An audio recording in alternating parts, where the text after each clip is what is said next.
entonces la parte 2 del capítulo 3 de Gill de cinética de los procesos geológicos. Siguiendo la misma metodología que habíamos empleado para el capítulo, para la temática anterior de cinética de las reacciones, nos ubicamos en este mapa conceptual ya en la parte de difusión. Es importante recordar que para la difusión vamos a utilizar la ley de Fick de la difusión, que está relacionada con la difusión igual a la difusión inicial exponencial de la energía de activación sobre la constante de los gases con la temperatura. Es importante recordar también aquí que la difusión es altamente dependiente de la temperatura. Digamos que en cualquier proceso geológico habíamos explicado que se necesita generar una energía de activación para superar el obstáculo, para poder empezar a que se genere la reacción y en este caso para que se genere la difusión. Ese proceso activado es normalmente asociado o está normalmente asociado a una ecuación de tipo Reynolds donde depende de la temperatura. Esta propiedad pues es súper importante para los procesos en geología porque van a ser los responsables en la mayoría de los casos de cómo se mueven los elementos químicos a través de las diferentes fases o entre los diferentes cristales o a lo largo de las fracturas que existen en la corteza. Y es por eso que esa distribución que va desde la fase sólida, líquida o gaseosa, de un lado de mayor concentración a uno de menor concentración, es lo que genera una red de migración de átomos llamada difusión, eh, siempre y cuando exista un gradiente de concentración. Teniendo en cuenta eso, entonces en este mapa conceptual nos ubicamos entonces en la ecuación, en la ley de Fick de difusión y hacemos el mismo procedimiento que habíamos venido trabajando anteriormente para poder manejar mucho mejor esa ecuación y la transformamos en una ecuación de tipo lineal igual al logaritmo natural de D, que recuerden que es difusión, igual al logaritmo natural de D sub 0, que es la difusión en el momento inicial, menos la energía de activación sobre la constante de los gases por 1 sobre temperatura. Aquí es importante recalcar que en los procesos geológicos los elementos no se mueven de igual forma en todos los, digamos, en todos los campos. Ese movimiento de los elementos depende de algo que se llama el coeficiente de difusión. En algunos casos lo llaman D, en otros casos lo llaman K. Ese coeficiente de difusión depende de cada elemento y depende de la fase en la que se está moviendo y depende en el medio en que se está moviendo. Por eso este mapa conceptual nos va a ayudar a navegar a lo largo de esta presentación la difusión, cómo se genera a lo largo de las rocas, en las rocas ígneas, metamórficas y sedimentarias, o cómo se hace difusión eh, dentro y fuera de los cristales, o cómo se hace difusión a nivel de la corteza. Vamos entonces a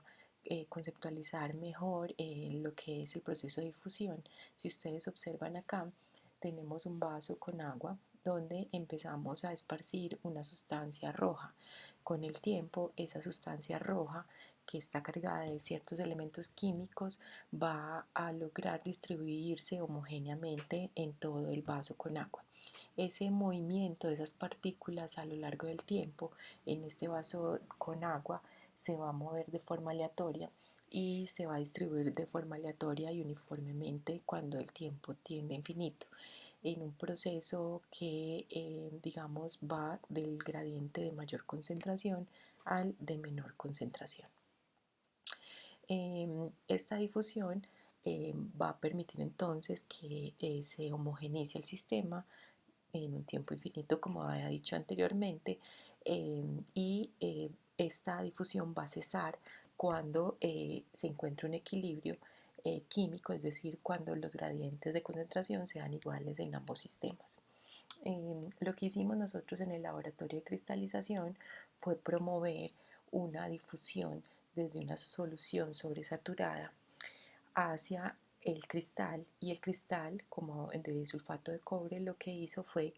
digamos, crecer a expensas de esa migración o esa difusión de elementos químicos de la solución hacia el cristal. Esta figura nos muestra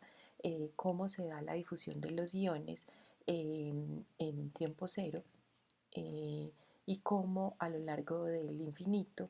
bueno, tenemos en el tiempo cero y va generándose una difusión que cada vez se va aproximando más a una concentración igual en ambos medios. Entonces aquí en la parte izquierda de la pantalla tenemos una concentración inicial mucho más alta, en la parte derecha una concentración inicial mucho más baja, y se hace flujo de iones hasta que la concentración es igual en ambos medios. La figura B ya nos permite ver este diagrama. Miren que ya lo convertimos en términos de la ecuación de una línea recta, donde tenemos en el eje Y el logaritmo natural de difusión sobre 1 sobre t, que viene a ser el eje X. Aquí podemos ver entonces cómo es la difusión cómo la difusión ocurre en un basalto o en una andesita. Recuerden que vamos a tener que ver aquí cómo es la energía de activación. La energía de activación es la que nos indica qué tan efectiva es esa difusión. Recuerden que se da mayor difusión cuando tenemos mayores temperaturas, y a mayores temperaturas tenemos menor energía de activación porque tenemos mayor energía cinética. En este caso, entonces, como pueden ver, la pendiente es muy similar entre basalto y andesita, pero en el basalto es menor, y es menor porque el basalto, digamos que un magma basáltico, va a ser un magma de mayor temperatura, por lo tanto va a tener más energía cinética, pero vamos a necesitar imprimirle menor energía de activación para que la difusión se haga. Esto lo podemos ver aquí entonces, cómo es la energía de activación de basaltos y andesitas, y vemos que es menor en el basalto respecto a la andesita. Vamos a suponer que tenemos la formación de un cristal a una temperatura constante, que fue lo que hicimos en el laboratorio de la semana antepasada. Aquí metimos una pequeña semilla de sulfato de cobre en una solución sobresaturada, y lo que generamos fue un gradiente de concentración desde la solución sobresaturada hacia el cristal. Esto se rige bajo la ley de Fick de la difusión, y digamos que el flujo de esos iones eh, en moles por segundo va a depender digamos, de la concentración, y va a depender también de la superficie que estén en contacto. Se han realizado muchísimos experimentos para determinar cómo cada elemento tiene su propio coeficiente de difusión, que recuerden que habíamos dicho que en algunos textos lo utilizan como K, o en otros textos lo utilizan como D. La idea con este coeficiente de difusión es que nos permita entender cuál es la afinidad de ciertos elementos para quedarse dentro de los cristales. Por ejemplo, cuando se empieza a fundir el manto, entonces ciertos elementos van a tener una menor difusión, un menor coeficiente de difusión, entonces van a querer establecerse en los minerales, y van a preferirse en la fase y van a preferir la fase sólida que la fase líquida. Pero habrán otros elementos con un mayor coeficiente de difusión, y eso quiere decir que cuando empieza a fundirse, por ejemplo, el manto, hay ciertos elementos que van a salir rápidamente en el fundido porque tienen un mayor coeficiente de difusión. Se puede entonces, como habíamos dicho, relacionar ese coeficiente de difusión eh, con, eh, con este T sub 0, que sería el coeficiente, digamos, la difusión inicial en el sistema. El logaritmo natural dd igual al logaritmo natural de d sub 0 menos EA sobre R 1 sobre T, como habíamos dicho, es la ecuación resultante cuando aplicamos el logaritmo natural a esta ecuación de tipo Arrhenius para llevarla en una ecuación de la línea recta. Teniendo en cuenta entonces cómo es la difusión inicial, o sea, digamos que ese D sub 0 va a significar como la característica que tiene ese elemento para querer quedarse o en las fases sólidas o en las fases fundidas. Y de acuerdo con esto se piensa que la difusión es pues una reacción química que tiene que estar gobernada por la energía de activación. Es decir, la energía de activación tiene que estar presente para que cierto elemento decida irse en la fase fluida o irse en la fase gaseosa o quedarse en la estructura, en una estructura cristalina.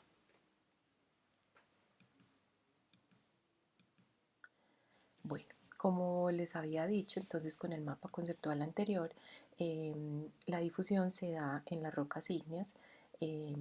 metamórficas y sedimentarias. En las rocas ígneas aquí tenemos un diagrama donde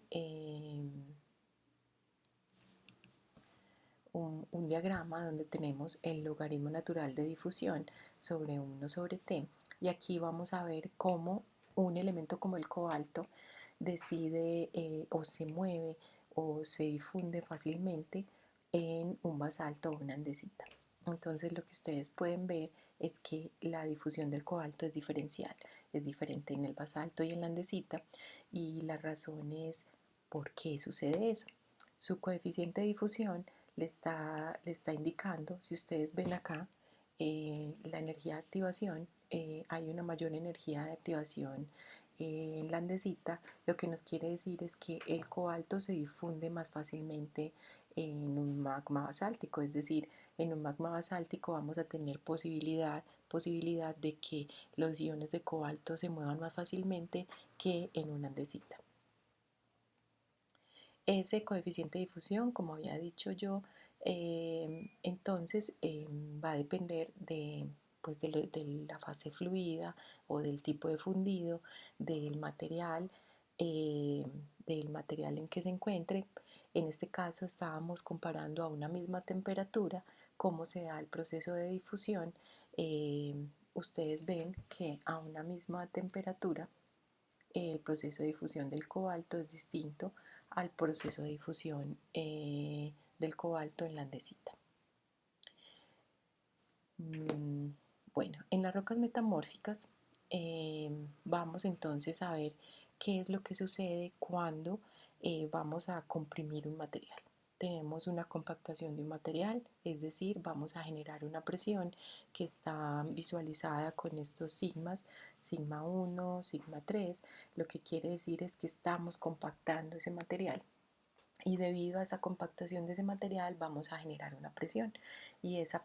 presión va a generar un contacto mayor entre los diferentes granos y los va a orientar perpendicular a lo que llamamos el eje de presión o el sigma 1. Eso nos va a mostrar entonces unos granos orientados que cuando digamos esa formación de esos granos orientados va a ayudar a que los procesos de difusión sean mucho más eficientes a lo largo de esos planos de las rocas metamórficas. ¿Qué sucede cuando estoy haciendo ese proceso de presión y aumento de temperatura que es propio del metamorfismo? Lo que genero es la formación de una serie de fluidos o una movilización, una difusión de una serie de fluidos que pueden llegar y disolverse o precipitarse a lo largo de fracturas o planos también que estén en esa roca metamórfica. En este caso ya tenemos una roca mucho más compleja, una roca metamórfica donde tenemos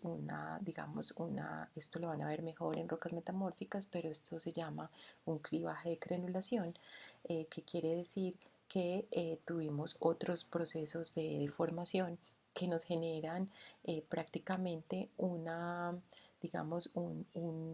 una conexión entre esos plegamientos. Cuando los pliegues son más cerrados se va generando una conexión y a lo largo de esa conexión se puede dar la difusión y la disolución más efectiva de los fluidos que se generen en el metamorfismo.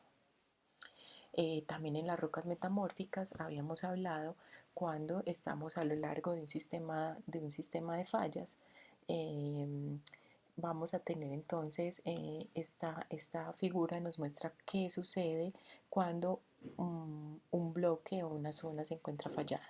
Cuando esa zona se encuentra fallada va a generar digamos, un proceso dinámico o una zona de cizalla que lo que hace es reducir el tamaño del grano. Este es el tamaño del grano original y este es el tamaño del grano en la zona de cizalla. Como pueden observar, también se dan unos procesos de alineamiento de esos cristales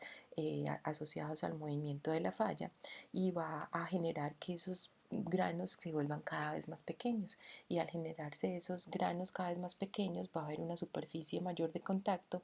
por la cual los fluidos que se encuentran en la corteza van a ser muy eficientemente difundidos o un proceso de difusión muy eficiente a lo largo de las zonas de cizalla. Esto es bien interesante porque a lo largo de esas zonas de cizalla esos fluidos más calientes van a tener la capacidad de ascender con elementos nativos, con elementos como el oro, como el platino, como el cobre y van a generar mineralizaciones explotables a lo largo de los sistemas de falla. En las rocas sedimentarias entonces sucede un fenómeno más o menos parecido al metamórfico. Digo más o menos parecido porque aquí estamos generando un peso de los sedimentos, la presión es asociada al peso de los sedimentos. Aquí tenemos inicialmente los sedimentos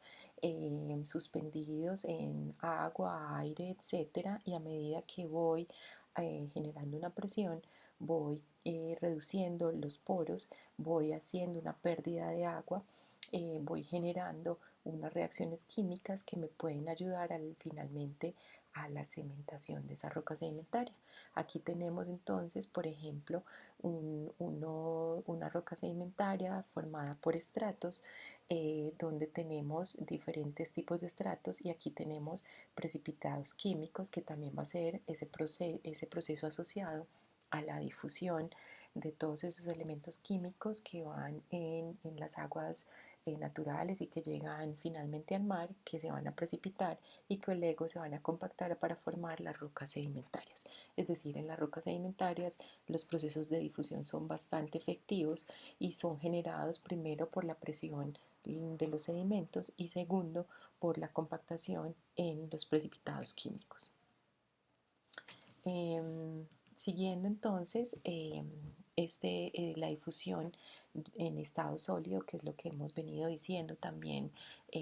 a lo largo de los tres tipos de rocas, ígneas, metamórficas y sedimentarias, también podemos encontrar que la difusión es distinta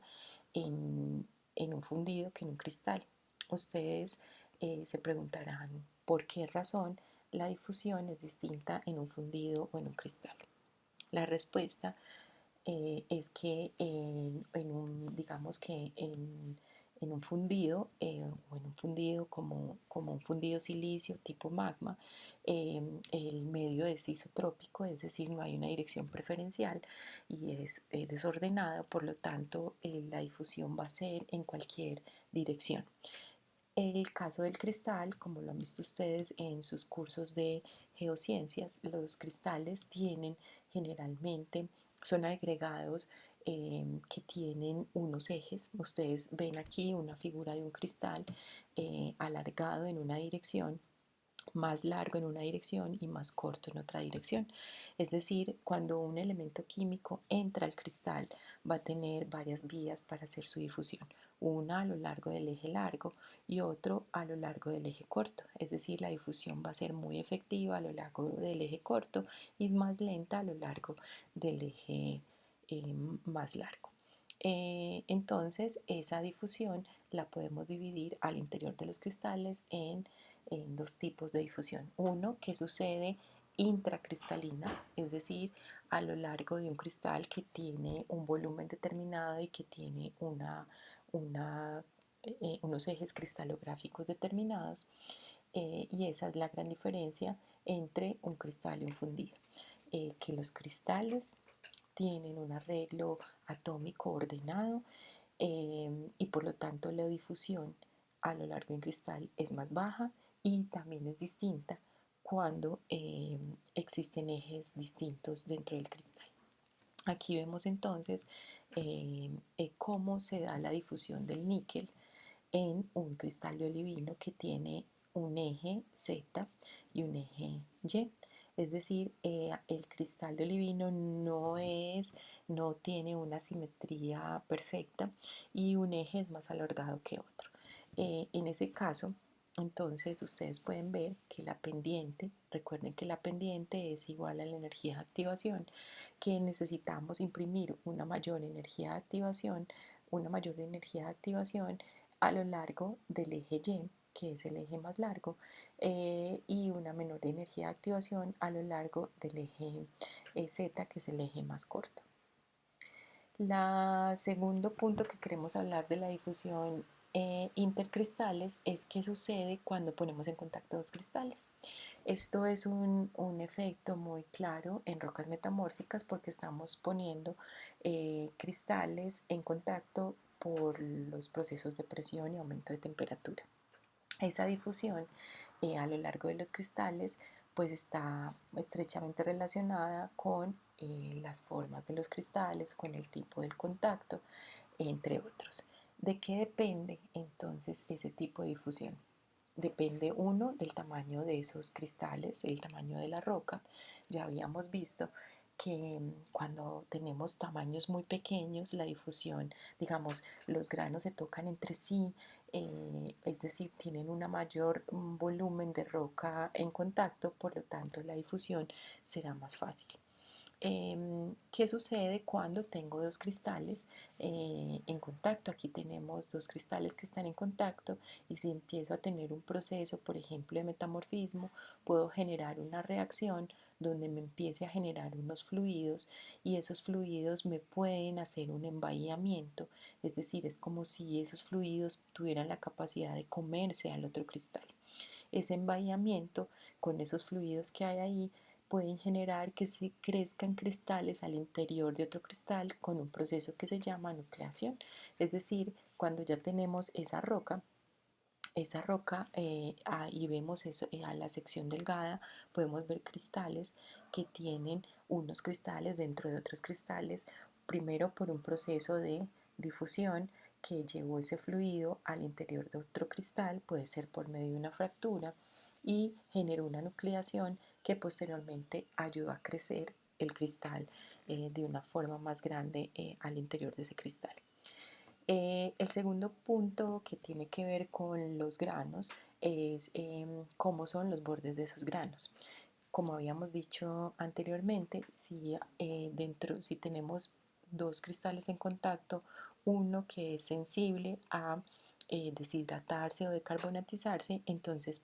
con los procesos de metamorfismo vamos a generar fluidos o gases. Esa difusión pues va a ser mucho más rápido porque los fluidos tienen la capacidad de llevarse esos elementos químicos, y más si son de mayores temperaturas tienen mayor capacidad de llevarse los elementos químicos, y esto es lo que es el conducto más importante para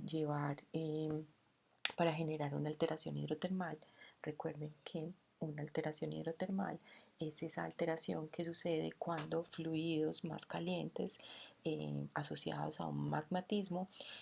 suben por la roca y van alterando lo que se van encontrando. Pero como ellos van llevando, son fluidos con mayores temperaturas, llevan algo de volátiles, tienen la capacidad de llevar muchas especies en forma de iones y mineralizar esas rocas. Y el otro punto que tiene que ver ya qué sucede, cómo se da la difusión al interior de la corteza. La pregunta acá es cómo se da al interior de la corteza profunda, pero en general cómo se da al interior de la corteza. En general, ustedes recuerdan que la corteza continental, si es una corteza normal, puede tener unos 40 kilómetros de profundidad. Cuando se generan, digamos, unas zonas donde hay fracturas, fallas y más profundamente unas zonas de cizalla, que fue lo que vimos al inicio de esta presentación, lo que estamos promoviendo es una disminución del tamaño del grano asociado a esos grandes sistemas de fallas. Entonces, digamos que esos sistemas de fallas son bien interesantes porque se vuelven un camino muy expedito para que los fluidos generados en los procesos internos de la corteza suban al interior de esas zonas de cizalla y, como lo había dicho anteriormente, se promueve el movimiento de esos fluidos cargados de muchos iones que van a generar las mineralizaciones. Volviendo entonces a este mapa conceptual, voy a tratar de hacer énfasis en lo que quisiera que ustedes deben recordar, y es que la difusión se rige bajo la ley de Fick. Esa difusión tiene que ver con un coeficiente inicial de difusión y se, digamos, se caracteriza también como una ecuación de tipo Arrhenius dependiente de la temperatura, donde podemos llevar esa ecuación a una ecuación de tipo lineal, donde vamos a tener en el eje Y el logaritmo natural de la difusión, en el intercepto del eje Y el logaritmo natural de, de la difusión inicial o del coeficiente de difusión, menos la pendiente, que sería la energía de activación sobre la constante de los gases, por 1 sobre t, que sería el eje X. Como había dicho anteriormente, el coeficiente de difusión K o D sub 0 depende de cada elemento y ha sido comprobado bajo desarrollos experimentales. En las rocas, los procesos de difusión se van a dar en rocas ígneas. Por ejemplo, en la cristalización se promueve la difusión desde el magma hacia los cristales por efecto de la temperatura. Es decir, estamos promoviendo que el magma, con su energía interna cinética, de la movilidad de sus elementos y que ellos vayan a conformar los diferentes cristales que están, digamos, de acuerdo a sus compuestos químicos, van a formar diferentes mineralogías. En las rocas metamórficas, como estamos generando mayor presión y mayor temperatura, se van a generar liberación de fluidos y gases que van a ser muy eficientemente direccionados a lo largo de las zonas de foliación o de esquistosidad o de deformación que tienen las rocas metamórficas. En el caso de las rocas sedimentarias, habíamos hablado que en las rocas químicas es un proceso de disolución de elementos en una solución acuosa que después, cuando encuentra su punto de saturación, empieza a haber un precipitado, y que cuando se precipita después genera una compactación.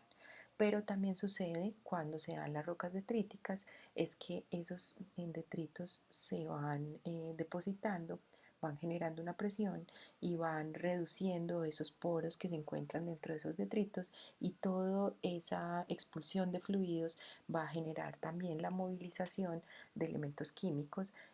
hacia sus alrededores.